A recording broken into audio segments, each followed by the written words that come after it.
Assalomu alaykum, hurmatli vatandoshlar, Kanadada yashayotgan o'zbek diasporasi vakillari. Mani ismim Vohid O'rinov. Kanadaning Ontario provinsiyasi Toronto shahrida yashayman. Bu yerda advokatlik, huquqshunoslik faoliyatini amalga oshiruvchi litsenziyaga egaman. Bugun sizlarni Kanada soliq qonunchiligida ro'y bergan bir muhim o'zgarish bilan tanishtirmoqchiman. Chunki bu o'zgarish ko'pchiligimiz uchun ahamiyatli bo'lishi mumkin bu o'zgarishni bilish. Xo'sh, muammo nimadan iborat? Masala nimada?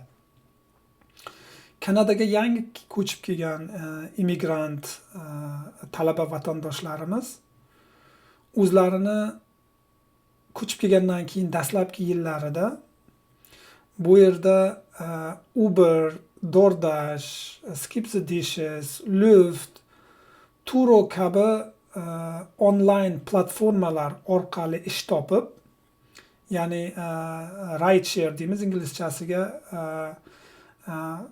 haydovchi bo'lib shu kompaniyalar orqali yoki dastavshik bo'lib, delivery deymiz, faoliyatlarni boshlashadi. Va bu faoliyat orqali daromad topishadi, tirikchilik qilishadi to o'zlarining sohalari bo'yicha ish topib olguncha. Bunday faoliyat bilan shug'ullanadigan vatandosh do'stlarimizda ayrim savollar paydo bo'ladi. Ya'ni shu platformalar orqali topgan daromadim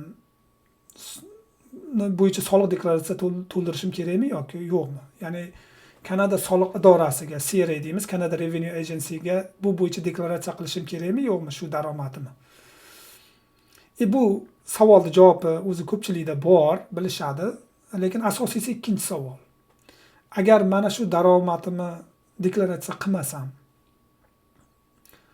Kanada soliq idorasi, CRA qayerdan biladi daromad qilganimni? Bu haqida ma'lumot ularda bormi? Yetib boradimi ularga? Degan savol. Asosiy savol aslida ikkinchisi. Chunki birinchi savolning javobi aniq, bu daromad hisoblanadi, biznes income deklaratsiya qilinishi kerak. Xo'sh, ikkinchi savolning javobi nima? Bu savolning javobiga javobi 2025-yilning boshigacha bu savolning javobi yo'q edi. Qonunchilikda bu savolga javob yo'q edi.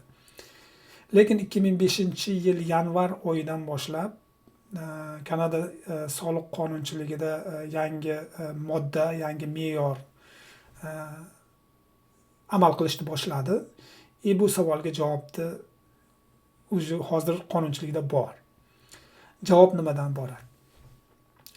Agar Kanadada yashayotgan jismoniy shaxs yoki yuridik shaxs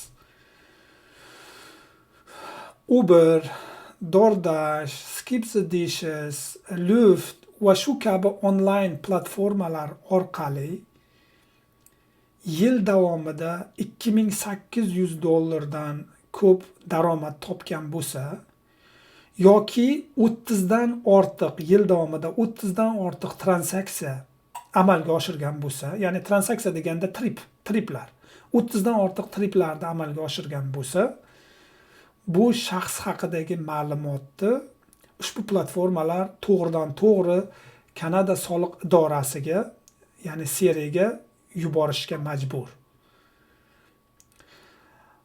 Ya'ni siz yil davomida o'sha platforma Uber yoki Lyft orqali, DoorDash orqali $2800 dan ko'p pul daromad qilgan bo'lsangiz yoki 30 dan ortiq tripni amalga oshirgan bo'lsangiz, siz haqidagi ma'lumot Kanada soliq idorasiga, CRAga o'zi ketdi, boradi.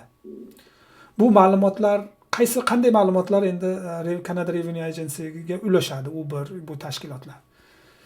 Sizni adresingiz, ya'ni manzilingiz, ismi familiyangiz, SIN numberingiz va o'sha masalan o'sha qaysi yil uchun ma'lumot berilayotgan bo'lsa, o'sha yilda topgan daromadingiz haqidagi ma'lumot. Bu qonunchilik talabi o'zi 2024-yil uchun 2025-yilda 31-yanvariga o'zi amalga kirdi.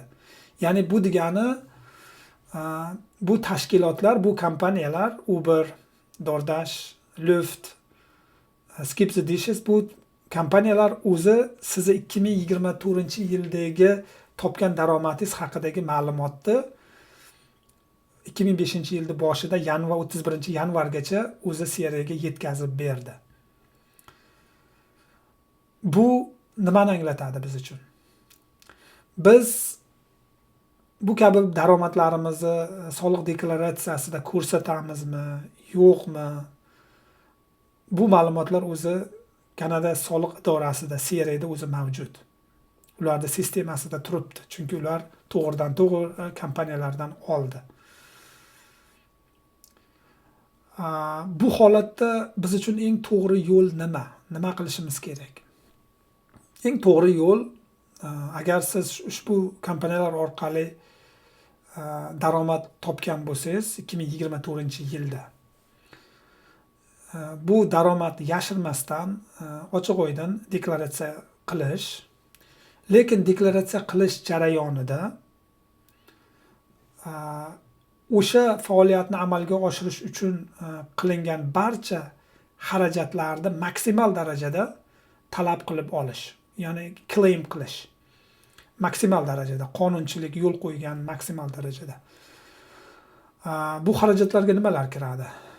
Masalan, mashinaga oyma-oy finance ga olingan bo'lsa, oyma-oy to'lovi bo'lishi mumkin.